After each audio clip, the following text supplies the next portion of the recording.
Dubliners by James Joyce, narrated by Donald Donnelly. The Sisters. There was no hope for him this time. It was the third stroke. Night after night I had passed the house. It was vacation time, and studied the lighted square of window. And night after night I had found it lighted in the same way, faintly and evenly. If he was dead, I thought, I would see the reflection of candles on the darkened blind, for I knew that 2 candles must be set at the head of a corpse. He had often said to me, "I am not long for this world," and I had thought his words idle. Now I knew they were true. Every night, as I gazed up at the window, I said softly to myself the word paralysis. It had always sounded strangely in my ears, like the word nomon in the Euclid, and the word simony in the Catechism. But now it sounded to me like the name of some maleficent and sinful being. It filled me with fear, and yet I longed to be nearer to it, and to look upon its deadly work. Old Cotter was sitting at the fire smoking when I came downstairs to supper. While my aunt was ladling out my stirabout, he said, as if returning to some former remark of his, "No, I wouldn't say he was exactly... but there was something queer.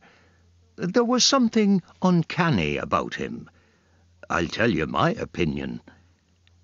He began to puff at his pipe, no doubt arranging his opinion in his mind. Tiresome old fool. When we knew him first, he used to be rather interesting, talking of faints and worms. But I soon grew tired of him and his endless stories about the distillery.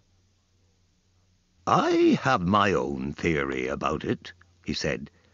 "I think it was one of those peculiar cases. But it's hard to say." He began to puff again at his pipe, without giving us his theory.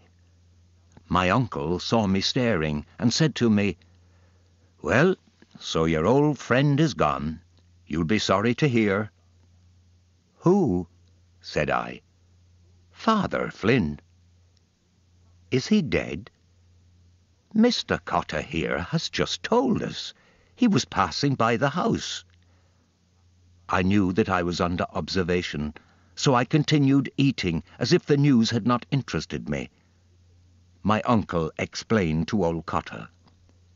"The youngster and he were great friends.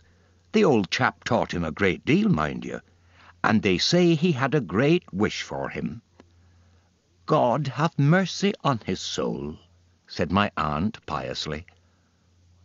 Old Cotter looked at me for a while. I felt that his little beady black eyes were examining me, but I would not satisfy him by looking up from my plate. He returned to his pipe, and finally spat rudely into the grate. "I wouldn't like children of mine," he said, "to have too much to say to a man like that." "How do you mean, Mr. Cotter?" asked my aunt. "What I mean is," said old Cotter, "it's bad for children. My idea is, let a young lad run about and play with young lads of his own age, and not be... Am I right, Jack?" "That's my principle too," said my uncle.